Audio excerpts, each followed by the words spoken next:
Wangxi, cantiknya tidak seperti aslinya, wajahnya yang oval berkilau putih seperti batu giok, alisnya yang hitam melengkung, matanya seperti batu permata hitam.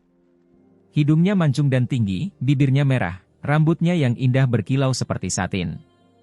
Sosoknya tinggi dan tegap. Saat dia berjalan, dia seperti bunga teratai yang bergoyang, kulitnya berkilau dan cemerlang, seluruh tubuhnya sempurna. Bahkan gaun panjangnya tidak bisa menyembunyikan lekuk tubuhnya. Napas orang-orang menjadi sesak saat mereka diam-diam memperhatikannya. Ketika kecantikan yang mengguncang dunia ini mendekati mereka, seolah-olah dia adalah peri yang keluar dari lukisan. Semua orang menghargai kecantikan, apalagi tipe wanita yang tak tertandingi ini, yang secara alami menarik perhatian. Semua diskusi di sekitar berhenti, semua orang menonton dengan tenang. Si Hao tidak ingin menimbulkan masalah, jadi dia bersikap seperti yang lainnya. Matanya cemerlang, menatapnya dengan mata menyala-nyala, berusaha sebisa mungkin agar terlihat seperti yang lainnya. Namun, ia ingin tetap tenang dan ingin berbaur dengan kerumunan, tetapi ia tetap gagal. Itu karena wanita muda dan cantik itu datang langsung ke arahnya. Sebagai mutiara keluarga Wang, sekaligus wanita dengan potensi terbesar dalam sejarah klan, kesadaran spiritual Wangxi luar biasa tajam, sangat menakjubkan. Meski jaraknya cukup jauh, ia merasa bahwa anak muda ini tidak biasa, sehingga memberinya perasaan aneh. Saat ia mendekat, ia langsung mengerti alasannya. Pria muda ini mengenakan ikat kepala emas. Benda itu melepaskan riak yang hampir tak terdeteksi yang hanya bisa dirasakan oleh para jenius klannya. Itu karena benda itu adalah tiruan dari artefak sihir tertinggi milik klan mereka. Cincin berlian artefak leluhur klan mereka mengguncang 9 langit, siapa yang tidak tahu keberadaannya? Kualitas imitasi pita berlian yang dikenakan pemuda itu di kepalanya adalah yang terbaik, bukan sesuatu yang bisa digunakan oleh orang biasa. Wang 11 bisa tahu bahwa asal-usul pemuda ini tidak biasa dari satu tatapan saja. Kalau tidak, anggota klannya pasti tidak akan dengan mudah membocorkan barang jenis ini. Ia membawa sebutir emas abadi. Wangxi mendesah dengan heran. Dari sudut pandang tertentu, cincin berlian yang dikenakan pemuda itu memiliki nilai yang mencengangkan. Akan tetapi, artefak ajaib ini hanya digunakan untuk menaklukkan dan membatasinya. Apakah para tetua klan yang menyuruhmu datang ke sini? Wangxi diam-diam mengirimkan suara, sangat lembut dan menyenangkan untuk didengar, seolah-olah suara alam terdengar di kepalanya. Dia tahu bahwa orang-orang klannya sedang mencari pelayan yang cocok untuknya, sebelumnya mengatakan bahwa mereka akan mencari yang terbaik, bahwa mereka akan menggunakan jenis cincin berlian ini untuk membatasi orang tersebut. Ini membuktikan bahwa orang ini luar biasa. Si Hao terdiam. Dia benar-benar tidak ingin menjadi sasaran orang ini, terutama setelah menarik perhatian banyak orang. Dia hanya ingin memasuki lembaga Dewa Surgawi dengan tenang. Namun sekarang, situasinya tampaknya telah sedikit berubah. Dia tidak menjawab, hanya menatap Wangxi. Kemudian, dia melihat ke tempat lain, tidak memerhatikannya. Wangxi tersenyum, sangat tenang, tetapi juga sangat memukau, seolah-olah mahkota bunga abadi tengah mekar, yang langsung mencerahkan langit dan bumi. Mata yang cerah itu memandang ke atas, bibir merahnya yang cemerlang, giginya yang putih bersih, langsung membuat banyak orang teralihkan perhatiannya. Meskipun senyumnya tidak begitu provokatif, bahkan sedikit samar, itu tetap membuat hati para kultivator di dekatnya berdebar kencang. Bahkan para wanita pun merasa ingin mendesah. Kecantikan Wangxi terlalu luar biasa, membuat mereka merasa malu dengan inferioritas mereka. Memiliki karakter. Wangxi hanya mengucapkan beberapa patah kata ini. Tatapan matanya dalam dan tak terduga, memperlihatkan sedikit ekspresi yang sulit dipahami. Si Hao terkejut. Alisnya terangkat, menatapnya. Dia bisa dengan jelas merasakan sedikit provokasi dari pihak lain, juga sedikit ejekan. Wanita ini sangat berbeda. Wangxi memang sedikit terkejut. Ia merasa bahwa karena pria ini berani mengabaikannya seperti ini, ada beberapa kemungkinan alasan mengapa ia melakukan ini. Yang pertama adalah untuk menarik perhatiannya, dengan sengaja bertindak dibuat-buat. Yang kedua adalah bahwa dia tidak mau menerima ini, tidak ingin diperintah olehnya. Kemungkinan lain adalah bahwa dia benar-benar tenang, seperti ini sejak awal. Ini berarti bahwa orang lain merasa bahwa dia dapat menghadapinya dengan status yang setara.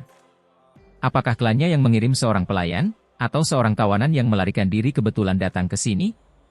Atau mungkin dia datang ke sini justru untuknya, membayar harga yang sangat mahal untuk membeli cincin berlian itu, menahan diri dengan sengaja untuk menemuinya. Wangsi berasal dari keluarga yang berumur panjang, jadi dia tentu saja bukan wanita biasa. Ada banyak pikiran dan spekulasi yang muncul dalam sekejap. Dia tersenyum tipis. Dia memutuskan untuk tidak khawatir tentang situasi-situasi itu, dia bersikap acuh tak acuh, malah merasa sedikit geli. Terlepas dari apakah pemuda ini datang ke sini dengan jujur atau sambil mengenakan topeng palsu, dia tidak keberatan. Bagaimanapun, itu semua untuk menjadi pelayan, untuk diperintah olehnya. Jika tujuan orang ini tidak murni, itu malah akan lebih menarik. Dia akan memiliki cukup banyak hal untuk ditonton, melihat trik apa yang akan dimainkannya. Kaulah orangnya. Wangsi berkata. Ia menampakkan senyum, membuat orang lain terpesona hingga tak bisa membuka mata. Cahayanya yang cemerlang mencengangkan, membuat banyak kultivator terkejut. Segera setelah itu, niat membunuh melonjak.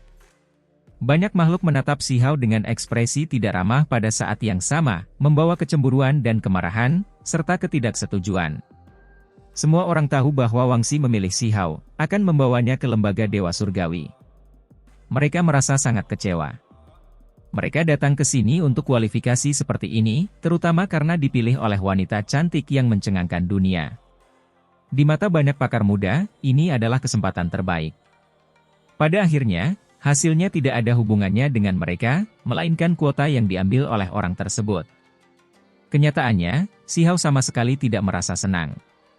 Setelah dipaksa memakai cincin berlian oleh keluarga Wang seperti ini, dia sudah lama ingin melunasi utang ini. Namun, tidak baik baginya untuk bertindak di sini, lagi pula, situasinya rumit, dia tidak mau menimbulkan masalah lagi.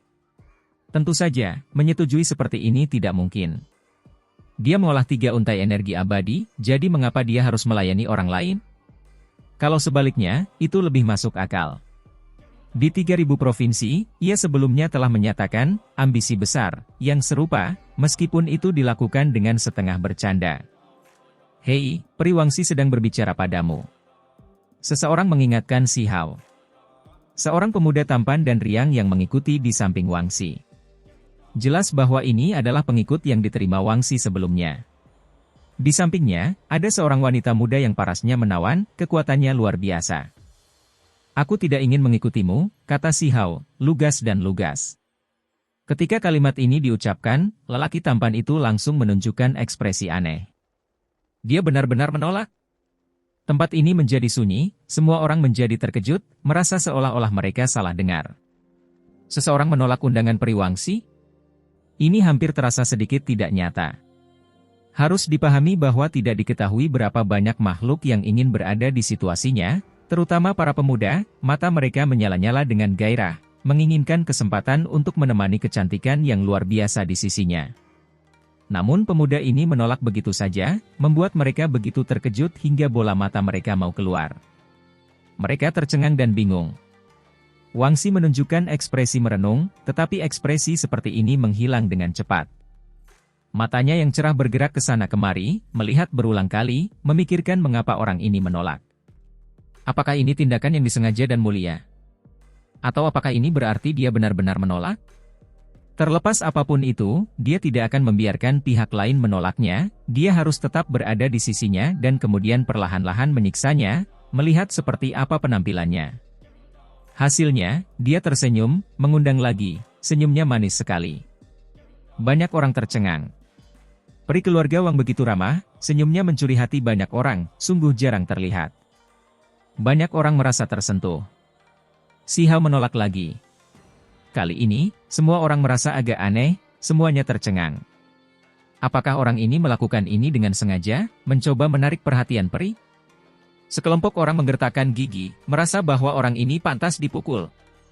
Di kejauhan, ada orang-orang yang mencibir. Mereka semua adalah murid resmi lembaga Dewa Surgawi, jumlah mereka tidak sedikit. Ketika mereka melihat pemandangan ini, mereka semua menunjukkan ekspresi jijik. Orang ini terlalu egois, memangnya dia siapa? Apa dia pikir dia bisa meninggalkan kesan yang dalam seperti ini, menarik perhatian Peri Wangsi? Terlalu kekanak-kanakan. Pecundang ini bahkan tidak memiliki kualifikasi untuk memasuki lembaga Dewa Surgawi, jauh di bawah kita. Namun dia ingin memainkan permainan semacam ini, hanya melebih-lebihkan kemampuannya. Kita harus tahu bahwa dia bahkan tidak memiliki kualifikasi, namun dia ingin menarik perhatian Periwangsi. Banyak pengikut lembaga Dewa Surgawi menggelengkan kepala, ikut senang dengan musibah ini, sambil mencibirnya.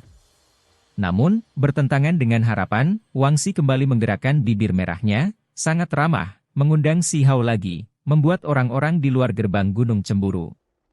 Sementara itu, para murid di lembaga Dewa Surgawi memperlihatkan ekspresi aneh, merasa bahwa Si Hao kurang beruntung.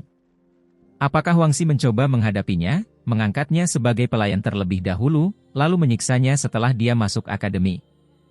Orang ini dalam masalah, berani memperlakukan Periwangsi seperti ini, terlalu vulgar. Para kultivator di dalam akademi yang mengolah energi abadi semuanya tertawa. Bahkan mereka merasa Wangsi bersinar seperti bulan, mustahil untuk dikejar, jadi mereka secara alami menunjukkan penghinaan kepada Si Hao. Aku sendiri memiliki kualifikasi untuk menjadi murid resmi, jadi aku tidak pernah memutuskan untuk memasuki akademi melalui kalian semua. Kali ini, Si Hao bahkan lebih langsung. Ketika Wangsi mendengar ini, dia menunjukkan ekspresi terkejut, bahkan sedikit terkejut. Begitukah? Kalau begitu aku akan melihatnya. Dia mengambil tindakan. Dengan lambaian lengan bajunya, dia mendekati Si Hao, anggun dan lincah seperti seorang yang abadi. Seutas kabut putih bersih muncul, mengelilingi Si Hao, ingin menekannya. Si Hao tidak bergerak, membiarkan kabut menutupinya. Dia diam-diam mengaktifkan 2 untai energi abadi untuk menghentikannya. Orang lain tidak dapat melihat, tetapi Wangsi terkejut, sangat merasakan bahwa orang ini benar-benar mengolah 2 untai energi abadi, jauh melebihi harapannya. Ini adalah pertama kalinya dia terkejut. Orang ini adalah seorang jenius, memiliki kualifikasi untuk masuk Akademi Dewa Surgawi, seorang ahli yang jarang terlihat.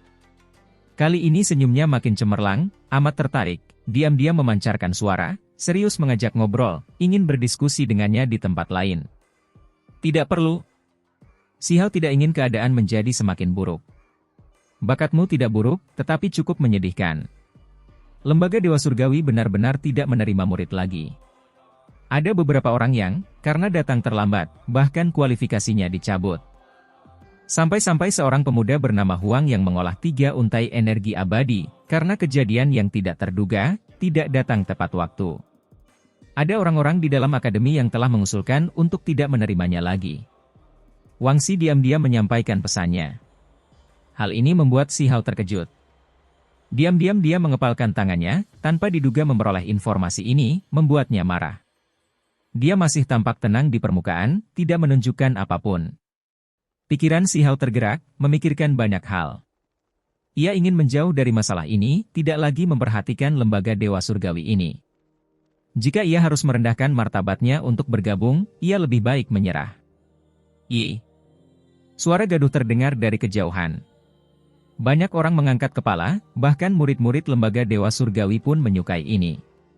Seorang individu bergerak melintasi langit, membawa seorang pemuda langsung ke lembaga Dewa Surgawi, melepaskan aura yang kuat. Yuan King. Tatapan mata Si Hao menjadi dingin. Dia benar-benar melihat Yuan King, orang yang ingin menindasnya selama 10 tahun. Ini adalah musuh besar.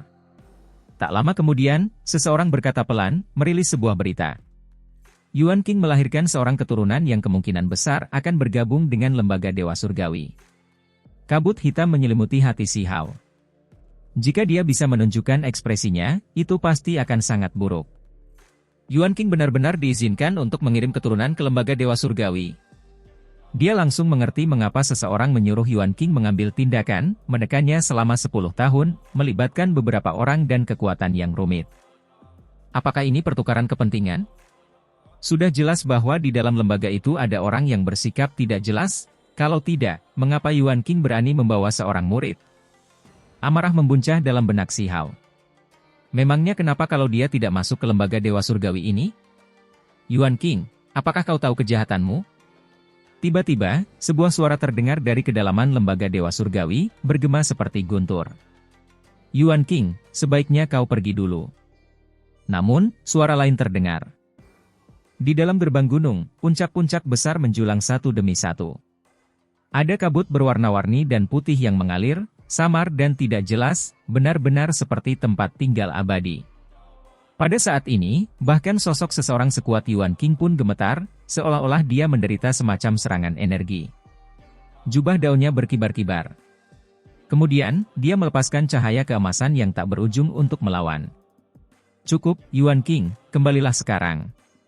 Di kedalaman akademi, ada istana giok, pulau-pulau suci yang mengambang di udara, dikelilingi oleh energi yang kacau. Saat ini, sebuah suara tua terdengar, memanggilnya. Dari suaranya, sepertinya dialah yang memihak Yuan King. Cahaya warna-warni yang menyala-nyala menyambar. Dia menghilang dari tempat ini, memasuki pulau itu.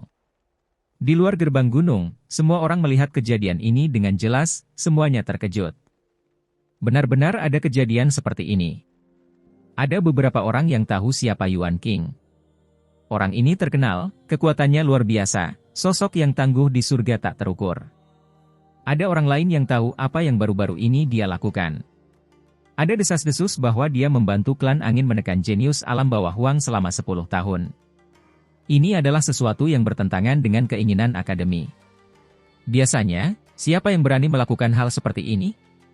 Namun, dia melakukannya, terlebih lagi dengan sangat tenang, mengasingkan Huang ke tambang kuno origin, tidak kembali ke hari ini, hidup atau mati tidak diketahui. Hampir tidak ada yang percaya bahwa Huang masih hidup. Dia dipaksa masuk ke dalam tambang kuno asal, dan tidak kembali lagi setelah masuk ke dalamnya.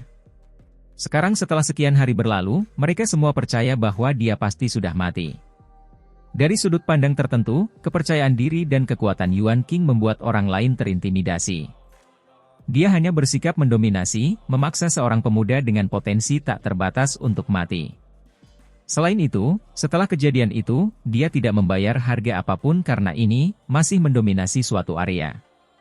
Tentu saja, mengetahui berarti mengetahui, mendengar berarti mendengar. Sebelum kejadian ini, tidak ada yang berani mengatakan apapun untuk menghindari memprovokasi Yuan King. Si Hao berpikir dalam hati, tanpa mengatakan apapun.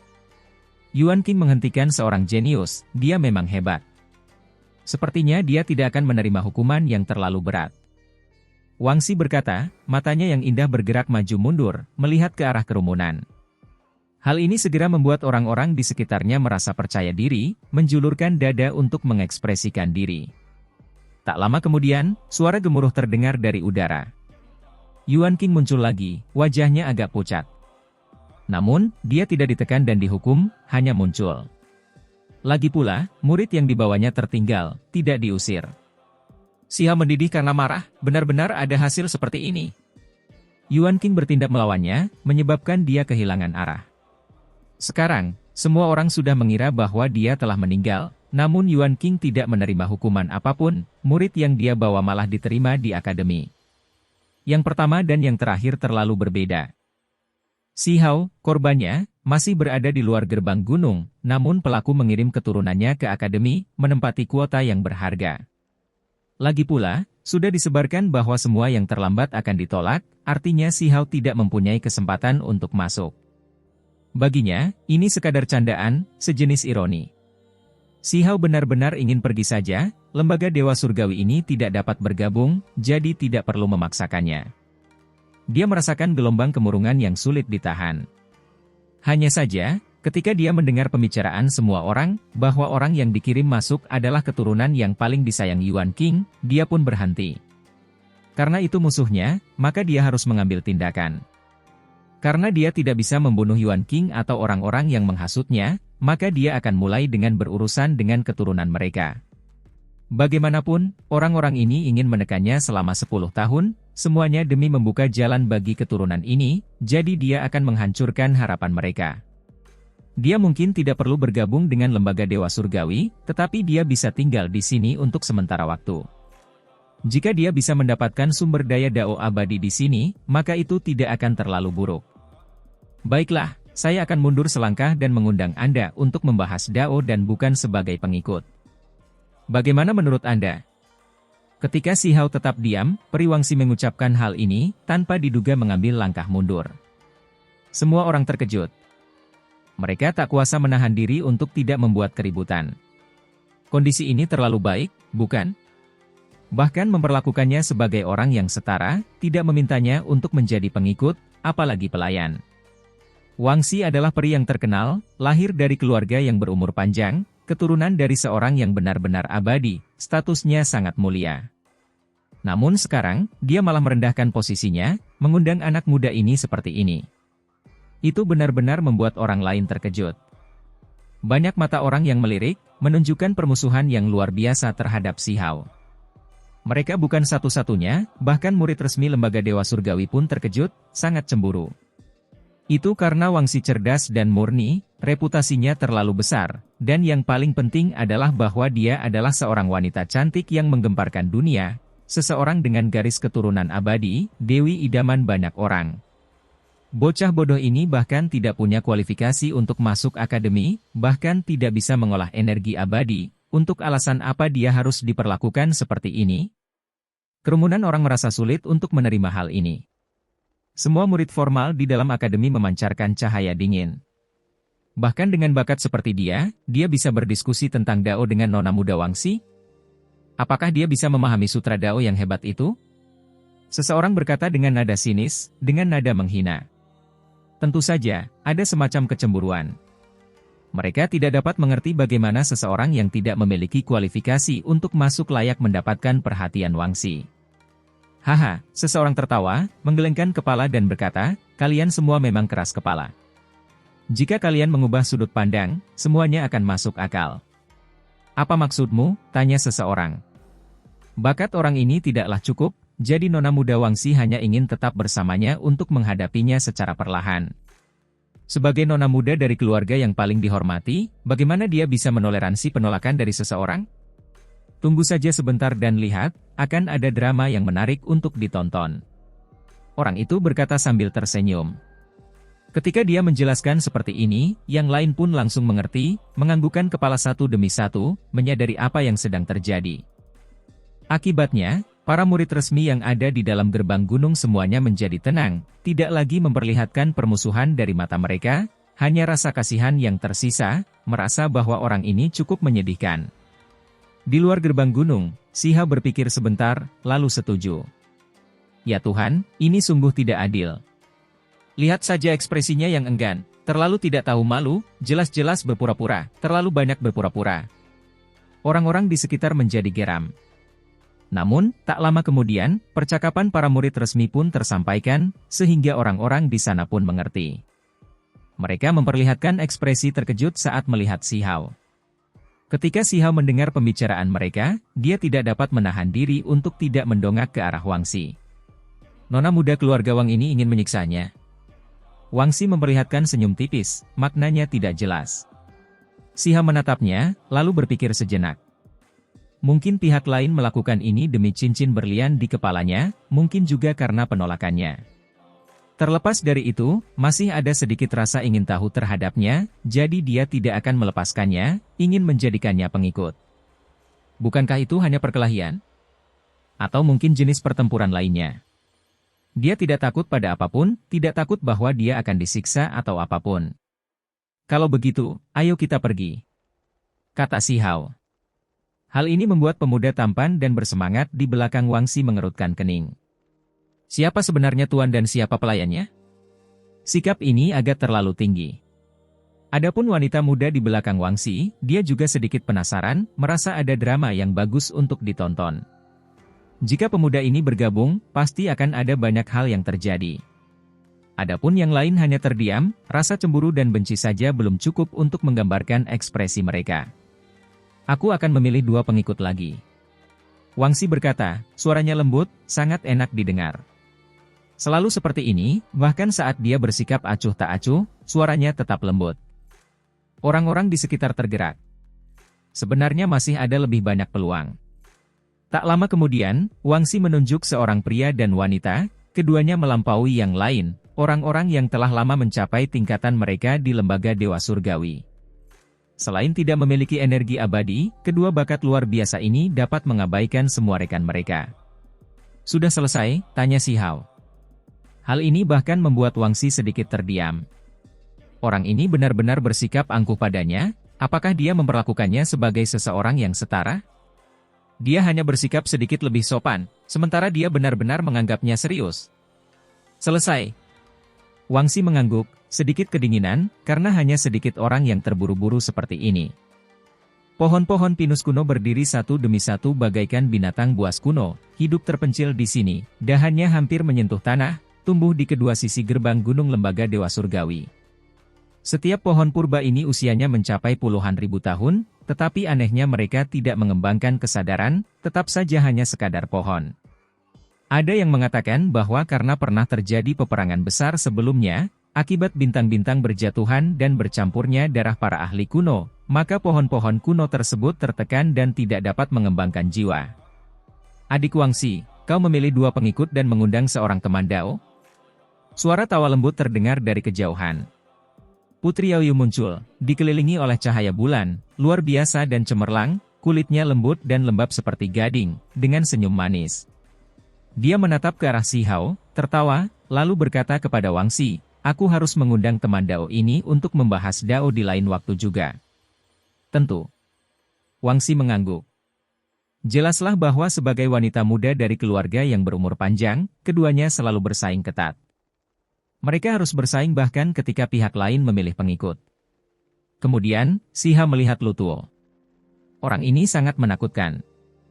Hanya tatapan samar yang dia lihat saja sudah seperti guntur yang menggelegar, mengguncang kehampaan. Si Hao tidak terlalu mempermasalahkannya, dia merasa cukup santai.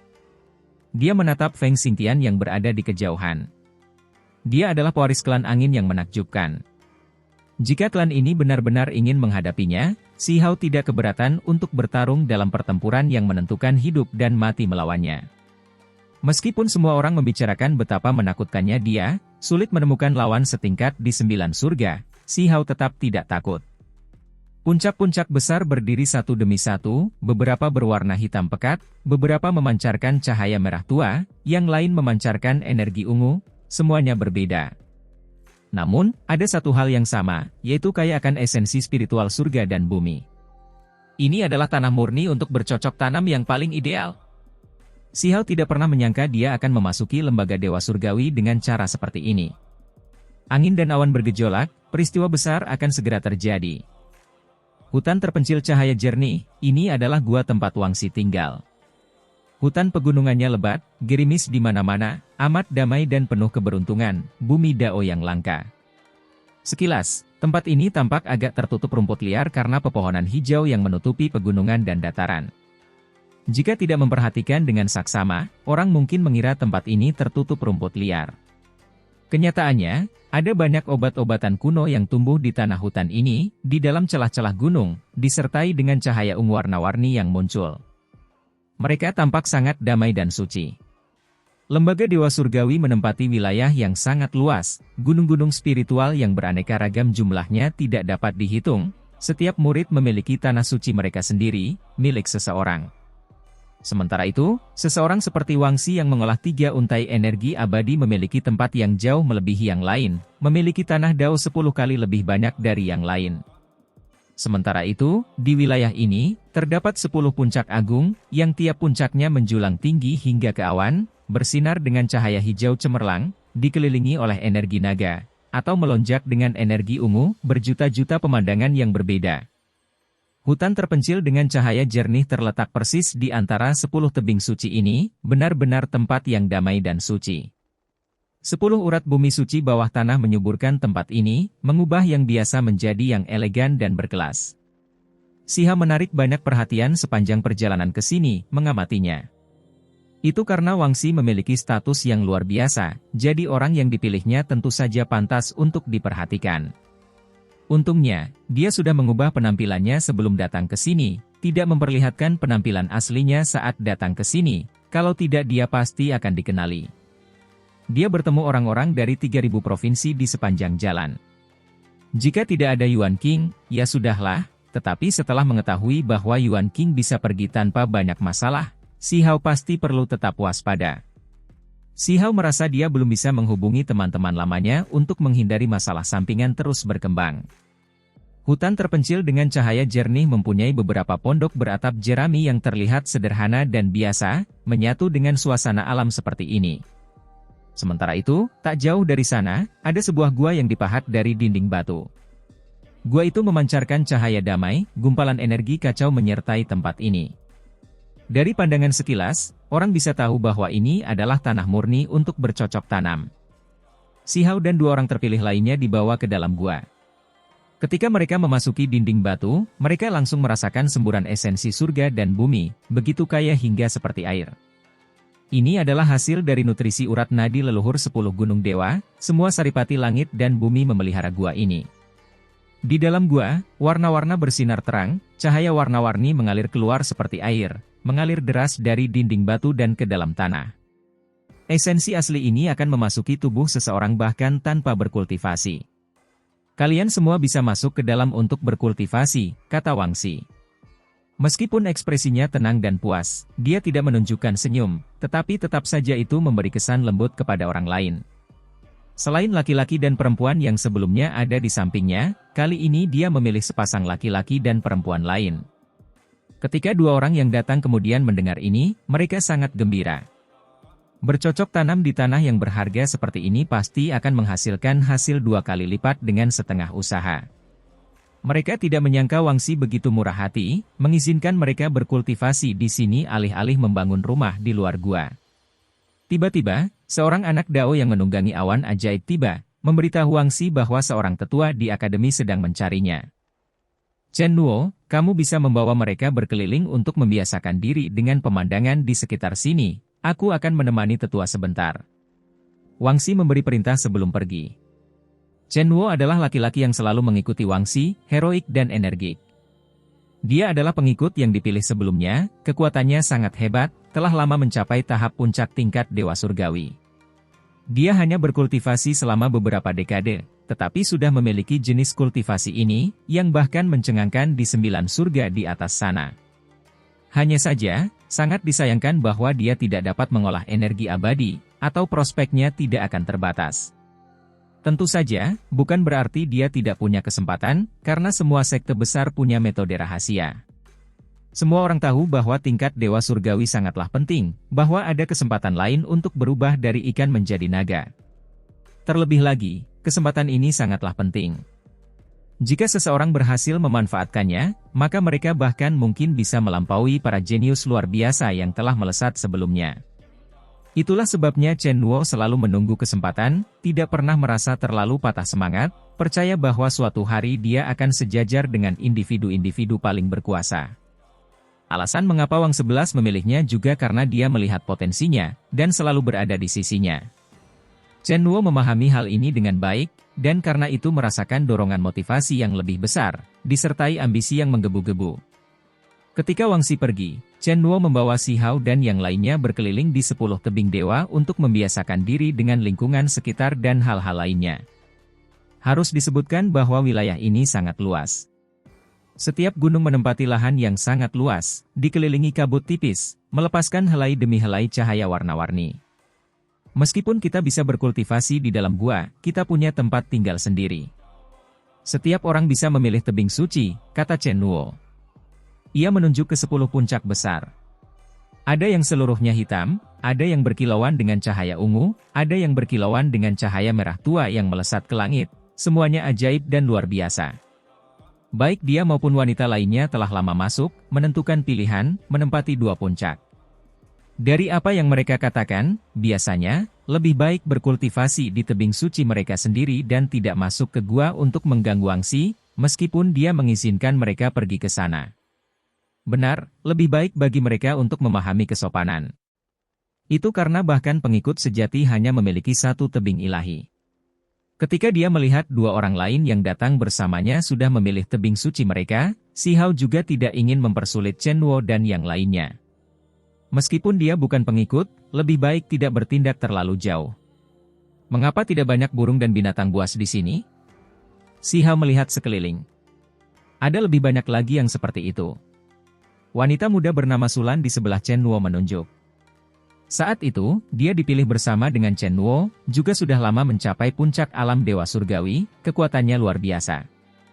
Jika seseorang menghilangkan unsur energi abadi, Chen Nuo dan Sulan tidak kalah sedikit pun dengan murid resmi. Si Hao menghadap ke langit, melihat beberapa binatang buas berkeliaran dan beberapa burung dewa mengembangkan sayapnya. Daerah yang ditempati gunung itu adalah yang terluas. Bisakah hewan liar di sini dimakan? Tanya si Hao. Sulan agak tercengang, Chen Nuo juga agak ketakutan. Adapun pria dan wanita yang datang bersama si Hao, mereka agak terdiam, menatapnya, pemandangan ini sungguh agak dingin. Bisa, tapi beberapa di antaranya dicadangkan sebagai tunggangan, kata Chen Nuo. Akibatnya, dia diputus oleh si Hao. Mengerti. Keempat orang itu saling memandang dengan cemas, merasakan firasat buruk. Mereka memandang si Hao, lalu ke daerah pegunungan itu. Sebentar lagi, aku akan mengundang kalian untuk makan casserole kelabang langit perak panggang, kata si Hao. Dia melihat beberapa kelabang perak sepanjang sang. Keempatnya mengangkat kepala mereka bersamaan. Nafsu makan ini sungguh besar. Kalau begitu, kita buat saja casserole kelabang langit perak panggang. Si Hao kemudian melihat seekor burung dewa emas yang terbang di langit. Jangan, itu bukan wilayah kita, jangan makan sembarangan. Akan gawat jika para jenius lainnya datang mengetuk pintu kita. Itu mungkin tunggangan mereka. Orang-orang ini benar-benar ketakutan. Orang ini benar-benar membuat mereka khawatir. Bagaimana dia bisa mengatakan hal seperti ini setelah baru saja masuk? Lupakan saja, aku akan turun ke kolam dingin untuk menangkap naga banjir lalu mengambil luan hijau dari tebing batu, lalu menyusun sesuatu secara acak, kata si Hao. Ketika Sulan mendengar ini, dia hampir tergagap. Orang aneh macam apa yang akhirnya mereka undang? Semua orang itu sedikit terdiam. Luan hijau itu memiliki darah Phoenix sejati di dalamnya, peri Wangsi terkadang menggunakannya untuk bepergian, kata Chen Nuo dengan ekspresi kaku. Benar-benar membosankan, kata si Hao sambil menggelengkan kepalanya. Tidak diketahui apakah dia berbicara tentang tempat ini yang tidak menyediakan makanan, atau apakah dia mengatakan bahwa mereka tidak tahu bagaimana menertawakan lelucon. Orang-orang ini tidak dapat benar-benar memahami maksudnya. Tak lama kemudian, setelah memilih tebing dewa masing-masing, mereka kembali ke gua di tebing batu, asal-muasal 10 urat bumi. Ada esensi asal dao abadi dari urat leluhur bawah tanah. Mereka ingin menunggu Wangsi di sini. Dia pasti punya perintah saat kembali. Kalian semua tidak perlu merasa ragu, kalian bisa memilih tanah berharga di gua ini untuk duduk terlebih dahulu, kata Sulan, membuat mereka merasa lebih tenang. Tentu saja, hal ini diucapkan kepada pria dan wanita, tentu saja bukan kepada si Hao. Itu karena orang ini sudah berjalan-jalan sendiri setelah masuk, tidak terlalu khawatir. Ekspresi Chen Nuo agak jelek.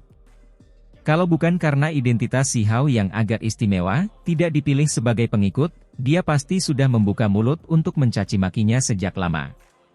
Saat ini, baik dia maupun Sulan memiliki satu mata terbuka, satu mata tertutup. Dia menghilang. 1 jam kemudian, Chen Nuo dan Sulan sama-sama terkejut. Itu karena ketika mereka bangun dari meditasi, mereka tidak dapat lagi mendeteksi keberadaan si Hao, tidak dapat merasakan auranya. Dua orang lainnya juga tidak bisa berkata apa-apa. Orang ini terlalu santai, apakah dia akan pergi begitu saja dan tersesat? Tidak bagus, jangan bilang dia pergi ke tempat peristirahatan nona muda, ekspresi Cheng Nuo berubah, dia berdiri. Sulan juga terkejut, dan segera menuju ke suatu arah. Ada beberapa area di gua ini yang tentu saja tidak bisa dimasuki, area kecil tempat Wangsi berkultivasi sendirian, hanya bisa dimasuki saat membuat laporan. Apakah orang ini seorang ahli formasi? Dia benar-benar berhasil menembus pintu tertutup ini dan bisa masuk? Ketika mereka memasuki kedalaman gua, mereka sedikit terkejut. Sebuah pintu batu terbuka, dipenuhi warna. Cahaya ilahi Dao yang besar berputar-putar di dalamnya, sangat ilahi. Kenyataannya, si Hao tidak masuk dengan cara menghancurkan formasi itu, melainkan menggunakan energi abadi miliknya untuk mendorong pintu batu itu hingga terbuka. Kau cukup berani, benar-benar berani menggunakan tempat tidur nona muda, teriak Chen Nuo, wajahnya muram, matanya berkedip-kedip dengan cahaya dingin saat dia melihat orang di dalam. Sulan juga sedikit tercengang saat melihat si Hao, tidak tahu harus berkata apa. Jangan bicara asal-asalan. Bukankah ini batu yang menakjubkan? Si Hao membuka matanya, seluruh tubuhnya terasa nyaman. Ini adalah ruangan batu, di dalam batu sang panjang yang berkilau dan tembus cahaya. Ketika dia duduk di sini, dia benar-benar dapat menyelaraskan diri dengan langit dan bumi, dengan cepat memasuki kondisi pemahaman Dao. Itu sangat menakjubkan. Itu tempat tidur nona muda, tempat yang belum pernah digunakan orang lain. Ini dibawa dari keluarga Wang, kata Sulan. Oh, kukira itu hanya platform pemahaman Dao, jadi ada cerita seperti ini. Si Hao bangkit, berjalan meninggalkan platform batu. Kamu benar-benar melakukan hal semacam ini, naik ke tempat tidur nona muda, masalah ini belum selesai, kata Chen Luo dengan marah. Hanya sedikit salah paham, kata si Hao. Tepat pada saat ini, teriakan peringatan terdengar dari luar gua abadi. Seseorang naik ke tempat tidur Periwangsi? Hei, jangan bicara sembarangan. Si Hao terkejut dan berteriak. Bahkan sekarang, Chen Luo dan Sulan merasa ada yang tidak beres, bergegas keluar. Ya Tuhan, ada seseorang yang naik ke tempat tidur Wangsi. Seorang wanita di luar berteriak keras, suaranya menggema ke langit, takut kalau ada yang mendengarnya sebelumnya. Siapa gadis ini? Tanya si Hao. Dia adalah sahabat Putri Yao Yu, sekaligus murid resmi yang kuat. Kata Sulan. Putri Yao Yu dan Wangsi biasanya selalu memiliki hubungan yang saling bersaing, sangat sengit. Sahabat baik Putri Yao Yu ini jelas melakukan hal ini dengan sengaja. Apa? Siapa dia? Siapa yang berani memasuki tempat tidur Periwangsi? Sebuah jawaban terdengar dari kejauhan. Di pintu masuk gua, orang-orang itu tahu bahwa ada masalah besar. Sekarang hal semacam ini menyebar, bagaimana Wangsi akan bereaksi?